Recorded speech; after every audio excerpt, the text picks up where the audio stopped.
Hello everyone! Welcome back to my channel, paoround.the.world. We are getting closer to one of the most beautiful and popular seasons in Japan, cherry blossom season or sakura season. The sakura or cherry blossom is this delicate flower in shades of pink or light pink almost going to white. It's the national flower of Japan and blooms for a couple of weeks during spring. Yet the blooming dates vary from year to year depending on the weather conditions and the city you're visiting. If you're planning your trip to Japan in this spring, here's the latest forecast published by the Japan Meteorological Corporation (JMC). However, this forecast is updated weekly, therefore I will leave you the website where they publish the updates in the description. And I'll also be posting these updates in this highlight on my Instagram account. In this video, I'll share some facts about the flower, its meaning, traditions surrounding it, what to do and not to do, as well as my favorite places to admire it outside of the areas that currently undergo overtourism. So you can take them into account and have a 1 or 2 day stopover on your trip between Tokyo and Osaka to see these places. During Sakura season, we all want to get out and enjoy this beautiful flower as much as possible. So it's very common for parks, rivers, and cherry seeing spots to have a greater flow of Japanese and foreign residents. And even at work, it's common for work teams to plan going somewhere after the workday to enjoy these beautiful flowers. In this sense, I'll consider over-tourism to mean areas that, in addition to the regular flow of Japanese and foreign residents, are experiencing a much higher flow of foreign visitors than in previous years. And this could have a negative impact on your cherry viewing experience. By the way, before I start showing you the places, I visited some of them without intending to make videos and I only have videos from my cell phone or pictures. So I apologize in advance for sharing some videos in vertical format or only pictures, and I hope you still get the idea of how beautiful these places are. Let's start with one of the most popular places to see sakura in Nagoya, which is Tsuruma Park. This park is just a 10-minute train ride from Nagoya Station, and to get there, just take the JR line to Tsurumai Station. And the park is just across the street. This park is one of the top 100 places in Japan to see cherry blossoms, and it's also an incredible place to experience two of this season's traditions. The first is Hanami. Hanami means flower viewing, although it's specifically used for sakura or cherry blossom viewing. One way to do Hanami is simply to go and see the flowers while walking around the area. Another way is to have a picnic under a sakura tree. You can bring a mat to sit in the designated picnic areas, and you can bring your own food, which you can even buy at convenience stores. If you want to do the picnic, I will recommend doing it on weekdays or early in the day. Since, as I mentioned before, this tradition is also practiced at work, and it's normal for one person from the team to arrive early and reserve a spot. Another tradition you can enjoy in Tsuruma Park is the Sakura Matsuri or Cherry Blossom Festival. This involves lining up the trees at night, usually from 6 to 10 p.m. so you can continue enjoying them. And you can find food trucks or food stalls where you can buy foods or drinks in case you didn't bring any, or if you want to try some of the typical Japanese festival foods, such as these super long fries, karaage, which is fried chicken, strawberry skewers, etc. However, nowadays, you can find food like rice skewers, meat, and even more Western-style food like hamburgers or pizzas. We decided to enjoy this Matsuri or festival by buying food from the stalls and finding a bench to eat. We even found the famous ramune, which is a soft drink sealed with a marble.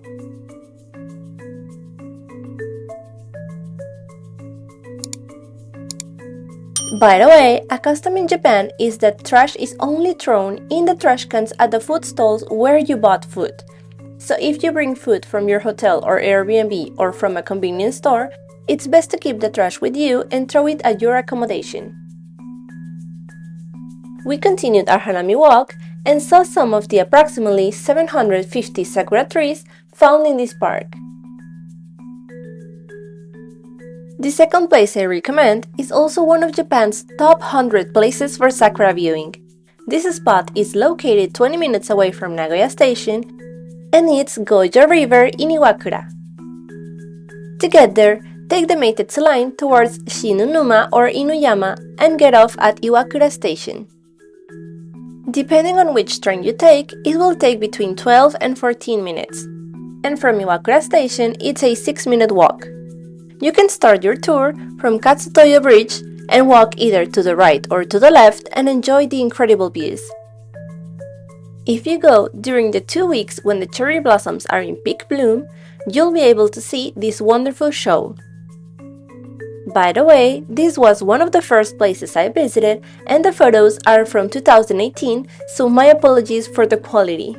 This river is 28 kilometers long. However, the area between Yatsurugi Bridge and Hikuota Bridge, which is 1.7 kilometers long, is the one that lights up at night during the Cherry Blossom Festival. Within this area, you can enjoy the main traditions. Some people do hanami and lay out their mats along the riverside. But the times I've seen most people only walking along this area. On festival weekends, you can find food stalls in Omatsuri Hiroba Square. Another tradition you might see is called Nonbori Arai. It means flag washing and is one of the oldest traditions in this area. The flags you see in the photos are called nobori. This method involves washing them in the river to remove the glue used to cover the parts of the fabric that aren't dyed. As you can see in the photos, it's a tradition that attracts many Japanese and tourists, and this year, if you want to see Nobori Arai in action, here's the schedule published by the city government, since it'll mainly be held in the mornings. If you want to see the festival's details, I'll leave in the description the link to download the flyer with all the information. Before moving to the next place, I'd like to share with you that you can also find menus alerting to Sakura season in many restaurants and cafes. You can try them as they are dishes or drinks that are only available during this season. Since part of the cultural significance of cherry blossoms is precisely that their short duration is a reminder that life is both beautiful and fleeting. Now, let's move on to the third place, Nagoya Castle. Nagoya Castle, along with Meijo Park, is one of the top places to see cherry blossoms in Aichi Prefecture. The castle is located 10 to 15 minutes from Nagoya Station, and to get there, you have to take 2 subway lines. My recommendation is to take the red line called Sakura Dori to Hisaya Odori Station, and then transfer to the purple line called Meijo to Nagoya-jo Station. As an extra tip, I recommend exiting through exit 7. Although, if you have already taken a guided trip with me, you know you don't need to worry about anything other than following me. I'll do the planning of schedules, guide you through lines transfers, tell you which platform to stand at to get on the subway, etc. My social media and email are in the description if you want more details about the guided trips. And remember that the tours are fully customizable. For example, if you're coming during Sakura season and you want a Nagoya trip focused on Sakura viewing, we'll design the ideal route for you to make the most of the day and see the best spots. Back to Nagoya Castle, part of its importance is that you'll find around 10 varieties among the approximately 1,000 sakura trees. This means that if you visit the castle during Sakura season, on the day of your visit, you're more likely to find sakura in bloom in one of these 10 varieties. As you can see in this video, when we visited the castle last year, some varieties were already more advanced in bloom than others. Up until now, the places I've mentioned were public and free, but the castle does have a fee. Admission fee is 500 yen for adults, and children in junior high school or younger have no fee. You can pay in cash, by credit card, or by cashless system using your transportation IC card, like the Suica, Osmo, etc., including Manaka. The admission fee allows you not only to see the sakura, but also to enter Honmaru Palace. The main tower of the castle is currently under renovation and cannot be entered. Here during the Sakura festival, you can also enjoy the food stalls, and we even found amazing souvenir stalls. On festival days, they also light up at night, and the venue also opens later than usual, so you can enjoy it for more time. And also, on your way back, you can return to Hisaya Odori Station, the one that I mentioned before, and you'll find yourself in Hisaya Odori Park. Here you can see some of the city's iconic landmarks, like Oasis 21 or the Mirai Tower, and here you can also find some sakura trees along the way. Before moving to the fourth place, if you enjoy and find this video helpful, I invite you to give it a like, leave me in the comments which places in this video you would like to visit, and consider subscribing and hitting the bell to be notified of the next videos. I also want to thank you for all the support you've given me, whether this is your first video or if you've seen previous videos. The fourth place I want to share with you is a little further away, but it's totally worth it. It's Inuyama City, specifically the castle and the Kiso River, which is the river right next to Inuyama Castle. To get there from Nagoya, take the Meitetsu line to Inuyama UN Station. I recommend taking the Moski Shin Unuma train, which takes 30 minutes, or the semi-express Shin Unuma train, which takes 37 minutes. There's also another station before it, which is Inuyama Station. And you can also reach the castle from here, taking a look at the city. However, for the purpose of this video, which is to recommend incredible places to see Sakura, from Inuyama UN Station, you can get to the castle following the entire river bank, which is filled with these beautiful views. And taking advantage of these views, I'll share some rules of Sakura etiquette. Among the things you should not do are: Number 1. Touch the flowers, as their petals are very delicate and touching them could cause them to fall more quickly. Number 2. Shaking the branches to create an artificial sakura shower or sakura ame. This sakura shower is generally created after the peak bloom period, when the flowers begin to drop their petals, and it's a breathtaking show. So sometimes some people want to create it by themselves. However, this also damages not only the flowers but the tree itself, and could cause it to produce fewer sakura in future seasons. Number 3. Picking flowers or breaking branches to take them as a souvenir. This is not only a rule of etiquette, but it's also punishable. The urban park law establishes fines up to 100,000 yen for breaking branches or picking flowers in public parks. In addition, the municipal or prefectural government could file a lawsuit under Article 261 of the Penal Code, which punishes the damage of private property, and in this case, the penalty could go up to 300,000 yen or up to 3 years in prison. It may sound exaggerated, or you might think, how will they know it was me? But remember that we are currently living immersed in social media, and also that it's best to follow the rules and create a good environment so we can all continue to enjoy the annual show of these beautiful flowers. Nonetheless, here are some alternatives. Number 1, if you want a picture or video of you touching the flowers, you can simulate the action by bringing your hand or arm close to the flower, taking care to maintain some distance. It's just a matter of playing around with your camera. Number 2, for the sakura shower, unfortunately, we have to wait for the trees to reach this stage. So you could try to go to a city where the sakura bloomed earlier, and perhaps they are further along in the blooming process. Number 3, you can pick up the petals or flowers only if you find them already fallen on the ground. Generally, what falls are petals. However, sometimes strong winds or birds can cause some full flowers to fall as well. As these flowers are very delicate, I can tell you that it's very difficult to avoid damaging them if you want to take them as a souvenir. But what you can do is pick the flower off the ground, take your video or picture, and then return them to the ground where someone else can also enjoy them. And well, back to Inuyama, continuing the path to the castle, you can also see several shrines, including Haritsuna Shrine, home to the local guardian deity.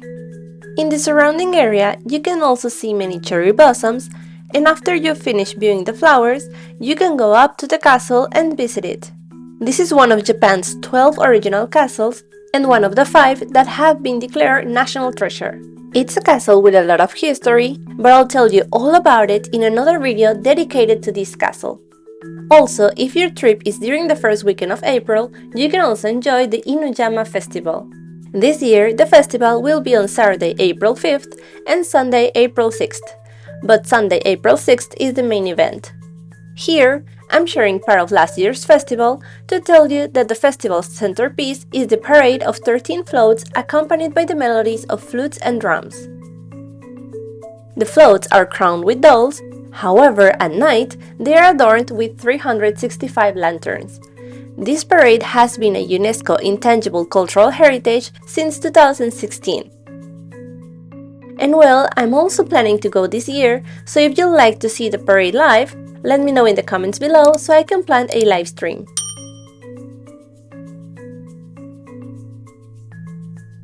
The next place I want to recommend is where the city was located before Nagoya. It's Kiyosu, and especially Kiyosu Castle. To get there, you can take two options from Nagoya Station. The first one is via the JR line, taking the local train towards Gifu, and it takes 7 minutes to reach Kiyosu Station. From the station, you have to walk 1.3 kilometers to reach the castle. The second option is via the Meitetsu line, taking the Meitetsu Ichinomiya Express train, and it takes 9 minutes to reach Shinkiyosu Station. From the station, you have to walk 1.1 kilometers to reach the castle. In my case, I took the second option, and on my way to the castle, I could already see sakura trees. By the way, on the map, you can see that the bullet train or Shinkansen line is very close, and it's true. If you're traveling from Tokyo to Osaka by bullet train, you can see the castle on the right, shortly after passing through Nagoya Station. And if you're traveling from Osaka to Tokyo, you can see the castle on the left, shortly before arriving to Nagoya Station. The castle and Kiyosu Park are separated by the Gojo River. And as we've seen before, the riverbank is the perfect place to enjoy the sakura trees. By the way, Kiyosu Castle is believed to have been located where Kiyosu Park is now. However, when the shogun Tokugawa ordered the construction of Nagoya Castle, he asked the population surrounding Kiyosu Castle to move and relocate to the area where the new castle was being built. Well, back to the current castle, what you can see in the front are mostly Zen gardens. But in the back, there's a path of sakura trees. In fact, during peak bloom times, we found several food stalls and bought something to eat there. Once we finished our visit to the castle, which I'll also leave for a separate video, we crossed the bridge and got this incredible view. And if you're a Ghibli fan, tell me which movie it reminds you of. In the Kiyosu Park area, you can find the official souvenir shop, but also other food stalls under this beautiful sakura tunnel. Many people do hanami in this area, although we, again, just walked around and took advantage of the incredible photo spots to take a picture of the castle with sakura trees.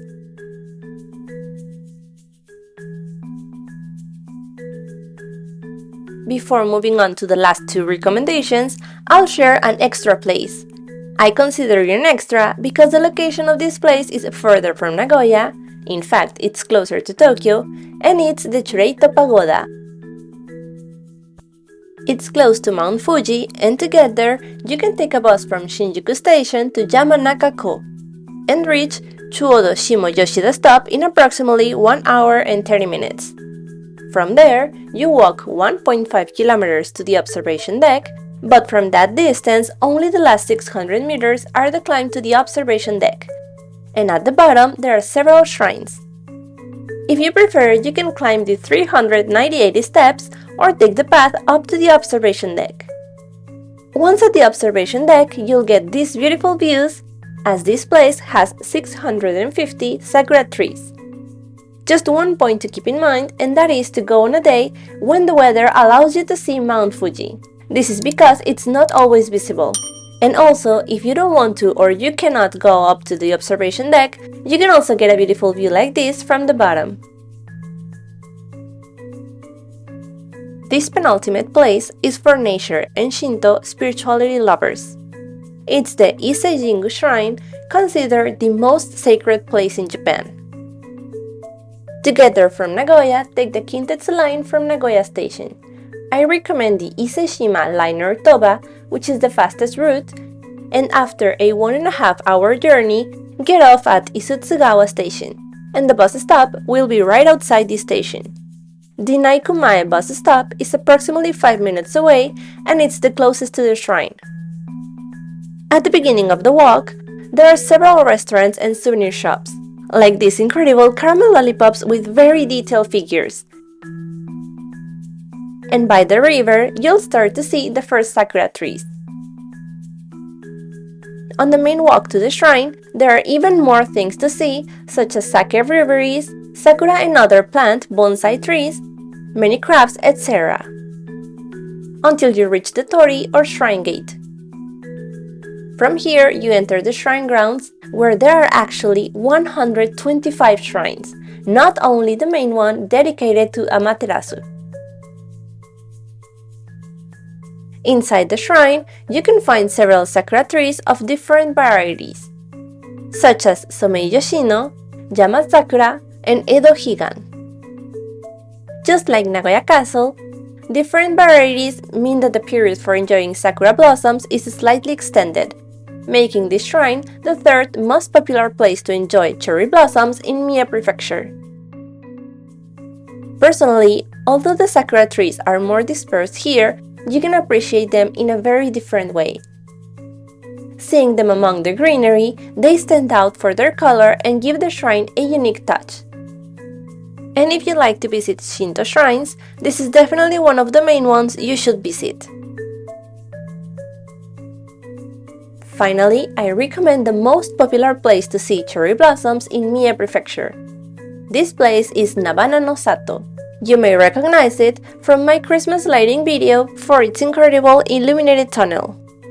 To get there from Nagoya Station, you can either take the semi-express train from Kintetsu Line or the JR Line, and for both options, the station to get off the train is Nagashima Station. Although the map shows a walk of over 2 kilometers, from October to May, there is a bus from Kintetsu Nagashima Station that takes you to Nabana no Sato. During the cherry blossom season, the gardens open up a sakura tree area with approximately 300 trees. The sakura trees are divided into different passages of 200 or 120 meters for viewing. Here, during peak bloom, you can see about 50 trees illuminated at night. To enter Nabana no Sato, the ticket during the sakura season costs 2,500 yen. However, the ticket includes a 1,000 yen voucher that can be used to pay for food at restaurants or to buy souvenirs at shops.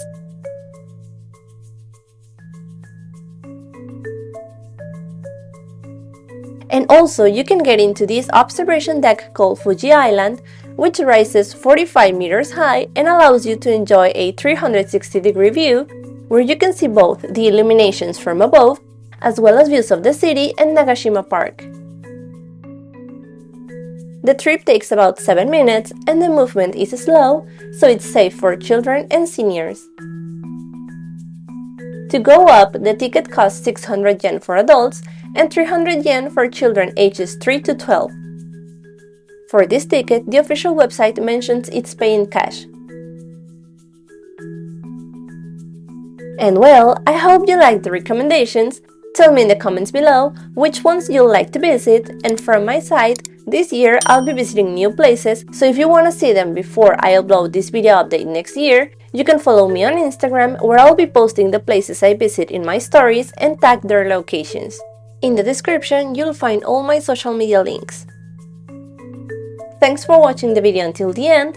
If you enjoyed it and found it helpful, please give it a like and share it with anyone you think might enjoy it. Also, consider subscribing and hitting the bell to get notified of new videos. See you next time, bye!